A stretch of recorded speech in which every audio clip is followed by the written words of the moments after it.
encore une fois, c'est une œuvre monumentale qu'a faite Armand. Elle demande à être connue, étudiée. C'était un grand érudit. C'était un homme très, très humble, très gentil, qui faisait passer toujours la défense de ses idées avant la défense de sa personne.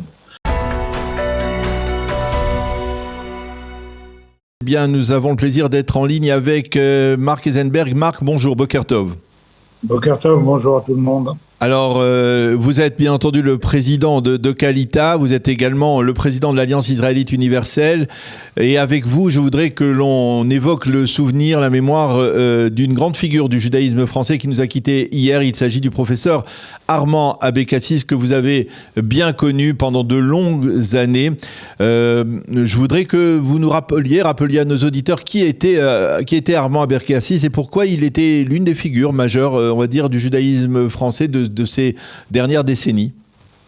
Un des plus grands penseurs et philosophes juifs, français bien sûr, du XXe siècle et du début du XXIe siècle. Armand Abécassis est né en 1933 au Maroc, dans une famille religieuse, et il m'avait raconté un jour qu'à l'âge de 10-11 ans, il avait été insulté, une insulte antisémite en public.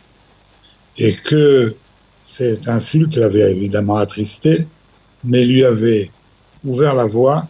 Il voulait, dans sa vie, défendre la beauté du judaïsme et participer à son rayonnement. Donc voilà, Armand était un immense philosophe. Et il est né en 1933 comme mon père. Voilà. Alors effectivement, et là, on peut dire qu'il y a une relation, on va dire, presque fusionnelle entre les deux. Hein. Absolument, très amicale. Et mon père me disait qu'il était heureux à un certain moment de la vie d'Armand Abécassis, qui était déjà très connu des intellectuels juifs, mais d'avoir pu populariser son enseignement à travers de très nombreuses émissions à Bible ouverte, de très nombreux entretiens qui ont donné lieu à plusieurs ouvrages, notamment sur Bereshit, sur la Genèse. Je vous en montre. À Bible ouverte, la Genèse de l'homme, ou bien Et Dieu créa Ève, ou bien c'est des titres assez amusants, moi, le gardien de mon frère, ou bien encore Rachel, Jacob, Rachel, Léa et les autres. Pourquoi je vous présente ces ouvrages? Parce que je pense que c'est la façon la plus simple de rentrer déjà dans la magnifique œuvre littéraire, philosophique d'Armand Abécassis. Mais évidemment, il a écrit de très nombreux ouvrages, et son œuvre majeure, c'est la pensée juive. C'est en 4 volumes. C'est ça. La pensée juive, je vous montre aussi. Voilà, oui. Non, on ne le voit pas tout à... Voilà, très bien. Là, on le voit bien. Par exemple, de l'état politique. Mettez-le, voilà, ici. Voilà, à l'état prophétique, etc. C'est un livre en 4 tomes qui est absolument remarquable et que j'invite nos lecteurs à se procurer. C'est dans le livre de Bosch. Donc voilà, Armand Abécassis était un très grand penseur, un philosophe. Il a démarré sa carrière à Bordeaux, où il est devenu professeur de philosophie et professeur émérite. Et si je ne m'abuse d'ailleurs, mon cher Daniel, il a connu votre père à ce moment-là à Bordeaux. Possible, oui. Et ils sont devenus amis. C'est ce que j'avais entendu comme confidence de l'un ou de l'autre. Et ensuite, il est monté à Paris et il a toute une carrière d'enseignant extrêmement riche. Comment on peut le situer par rapport aux grands penseurs de ce que l'on appelait l'école de pensée juive, par exemple Manitou? On sait que c'est Manitou qui a, on va dire, qui a été peut-être le premier à découvrir les talents, les capacités hors normes d'Armand Abécassis. Si on devait le rattacher à deux figures des philosophes juifs français. Je dirais plutôt André Neher, Oui. André Neher séfarade, mais la personne dont il était le plus proche, c'était Emmanuel Lévinas. Mhm.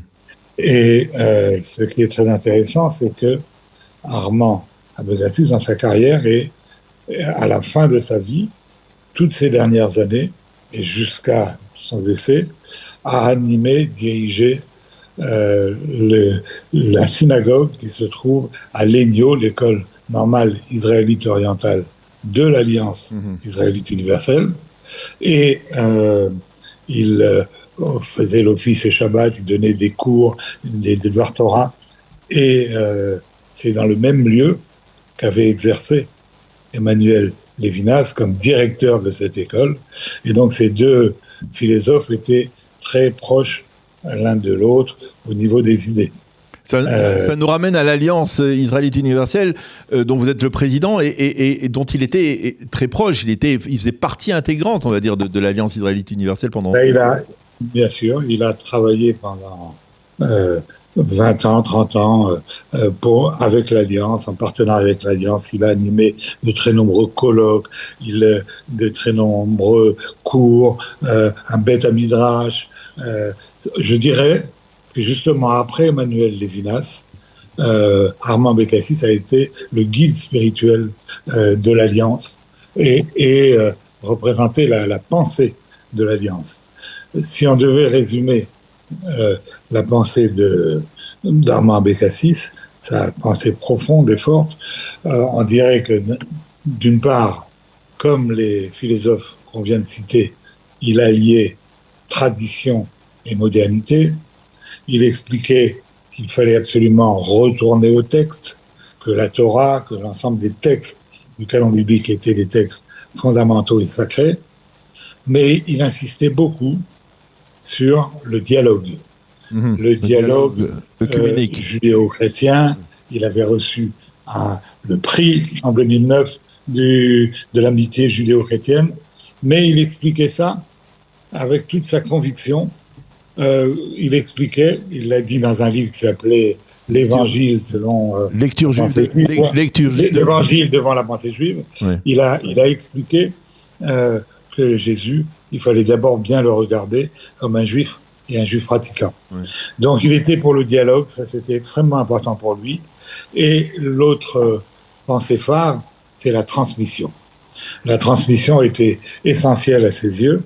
D'ailleurs, sa fille Eliette Abécassis, la talentueuse Eliette, romancière bien connue de nos auditeurs, a écrit en 2002 un livre qui s'appelait Transmission, où elle s'est interrogée sur ce qu'est la transmission générale, mais une partie du livre, évidemment, est liée à son père, la transmission qu'elle a reçue de son père, où elle conclut que plus qu'un savoir, c'était un savoir-être, comment se comporter dans la vie que son père lui avait transmis.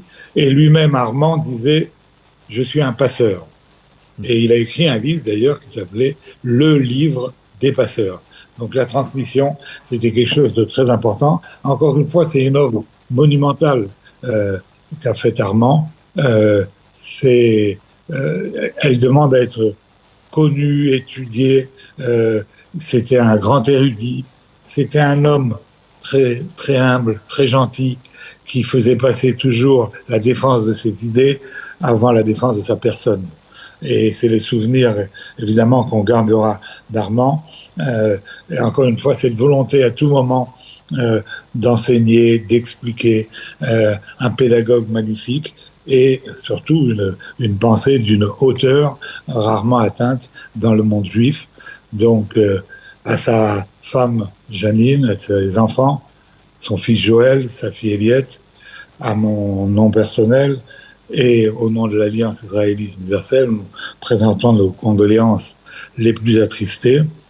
Nous ferons évidemment une cérémonie, on va voir quand, pour mettre en avant cette personnalité extraordinaire, Baruch Dayan Haemet.